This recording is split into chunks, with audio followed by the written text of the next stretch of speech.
Deadpool allume une boîte à musique et erre dans sa maison, se remémorant avec tristesse son amour perdu, Vanessa. Il s'allonge sur des bidons d'essence, jette un mégot de cigarette et explose en 1000 morceaux. Notre héros se souvient des événements récents.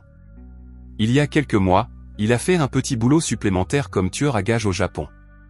Deadpool appelle sa prochaine victime et se prépare à l'assaut. Il saute d'un toit directement sur un bâtiment voisin, est touché par une rafale de balles et roule derrière le comptoir d'un bar. Il découpe ensuite habilement ses ennemis avec ses katanas. Bien sûr, ses pistolets et ses poings lui sont également utiles. Cependant, notre héros ne parvient pas à mener à bien une mission en particulier, permettant à sa victime de s'échapper et de se cacher dans un bunker.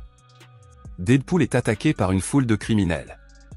Il s'enfuit dans un taxi conduit par son ami Dopandé. Deadpool rentre chez Vanessa. Ils s'embrassent et célèbrent leur anniversaire.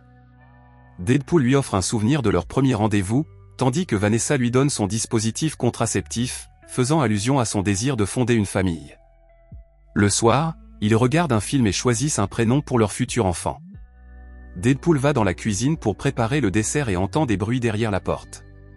Quelqu'un fait sauter la serrure avec un fusil et fait irruption dans la pièce.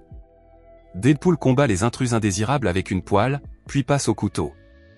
L'homme qui s'était caché dans le bunker apparaît. Deadpool lui lance un couteau, mais le rate. Le méchant parvient à tirer avec son arme. Vanessa tombe au sol. Malheureusement, il n'y a aucun moyen de la sauver. Deadpool pleure et saute par la fenêtre pour poursuivre son ennemi. Il rattrape le méchant, le jette hors de la voiture et se jette avec lui sous les roues d'un camion. Deadpool se plaint de sa vie difficile à un barman surnommé Weasel, puis à sa vieille amie aveugle, Blind Al. Nous revenons ensuite au moment où le protagoniste décide de provoquer une grande explosion. Deadpool se retrouve d'une manière ou d'une autre sous l'eau. Il réapparaît à la surface et voit à nouveau sa femme. Il tente de la rejoindre, mais un mur invisible lui barre la route. À ce moment-là, il revient à la réalité. Le monde réel ne semble pas très beau. Les morceaux éparpillés de Deadpool sont ramassés par l'un des X-Men nommé Colossus, qui les traîne jusqu'à l'école de Charles Xavier. 3 jours plus tard, notre personnage reprend conscience et discute avec Colossus. Le mutant conseille à Deadpool de rejoindre l'équipe des X-Men, mais Deadpool tente de s'enfuir sur une chaise. Colossus le rattrape et le jette au sol, lui disant que les X-Men deviendront sa nouvelle famille. Qu'il le veuille ou non, nous sommes transportés dans le futur. Le super mutant Cable se trouve dans sa maison incendiée. Ni sa femme ni son fils ne donnent signe de vie. Cable ramasse un ours en peluche presque brûlé et un fusil, puis règle son appareil pour voyager dans le temps et retourner dans le passé. Cable se retrouve dans un champ, vole une camionnette aux habitants et braque un magasin d'armes. De retour dans le présent, Deadpool rencontre 2 autres mutants, Nugget Teenage Warhead et son ami Yukio. Colossus invite notre héros à sa première mission en tant que membre de l'équipe des X-Men. Un garçon mutant nommé Rusty est constamment maltraité à l'orphelinat. Il se rebelle, met le feu et se bat avec la police. Les X-Men apparaissent et Firefist lance quelques-unes de ses boules de feu contre les mutants. Deadpool tente de calmer Rusty, mais il finit par être touché par une boule de feu et est projeté au 2e étage. Là, un garçon est assis et mange des cornflakes. Deadpool signe sa boîte de série, saute par la fenêtre et assomme Rusty avec le bout émoussé de son katana.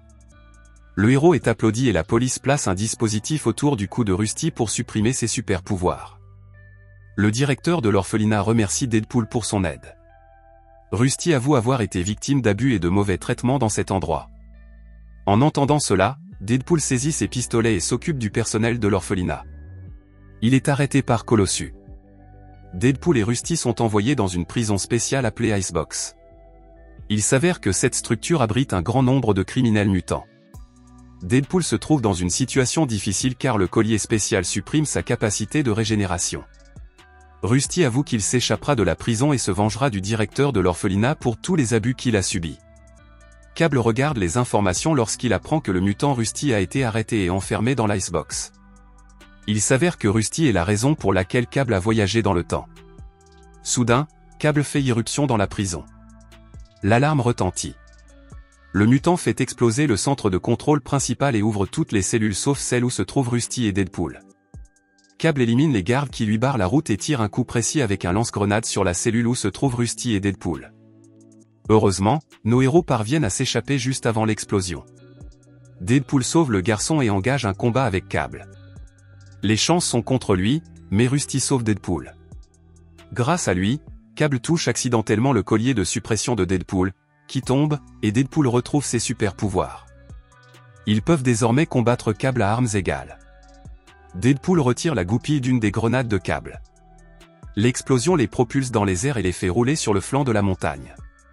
Cable parvient à s'agripper à un rocher tandis que Deadpool tombe au fond du lac. En proie à des hallucinations, il revoit Vanessa. Après cela, notre héros revient dans le monde réel et émerge du lac gelé. Deadpool raconte à Weasel son plan pour libérer Rusty de prison. Deadpool décide de réunir son équipe de super-héros pour sauver le jeune mutant. Pendant ce temps, un autre combat a lieu dans la glacière. Profitant de l'occasion, Rusty apporte son repas dans la zone réservée et l'offre au gigantesque mutant Juggernaut. Le garçon propose de s'allier et de s'échapper ensemble. Deadpool et Weasel examinent les profils des nouveaux membres de leur équipe de super-héros. Ils rencontrent d'abord le mutant Bedom, qui a la capacité de manipuler l'électricité. Puis Zedgest, un mutant qui peut cracher de l'acide. Vaniché, un extraterrestre nommé Shatterstar, la mutante Domino, dotée du super pouvoir de la chance, et un homme normal nommé Peter, qui s'est présenté en réponse à une annonce, rejoignent l'équipe. Rusty et les autres mutants sont prêts à être transférés dans une nouvelle prison. L'équipe de Deadpool élabore un plan pour libérer Rusty. Tous sautent de l'avion au rythme entraînant d'AC et DC, effectuant une descente très spectaculaire et élégante, mais le vent violent les fait dévier de leur trajectoire. Deadpool atterrit le premier, restant suspendu à un panneau publicitaire. Bedom s'écrase immédiatement contre un bus, tandis que Shatterstar atterrit sous le rotor de l'hélicoptère. Vaniché atterrit sur des câbles électriques. Peter réussit à atterrir, mais Zedgest finit dans un compacteur à ordures. Peter se précipite pour l'aider et tente de le sortir de là, mais Zedgest lui crache de l'acide dessus. Seul Domino est encore en vie. Deadpool saute sur un scooter et se lance à la poursuite du convoi. Domino atterrit et nous voyons à quel point elle a eu de la chance. En moins d'une demi-minute, elle est déjà à l'intérieur de la cabine du convoi. Cable rejoint le camion et tente d'atteindre Rusty. Domino fait tout son possible pour l'en empêcher. Deadpool n'a pas autant de chance et a beaucoup de mal à rejoindre le camion avec les mutants. Notre héros dévie les balles ennemies avec ses katanas. Rusty parvient à s'échapper de sa cellule et libère Juggernaut.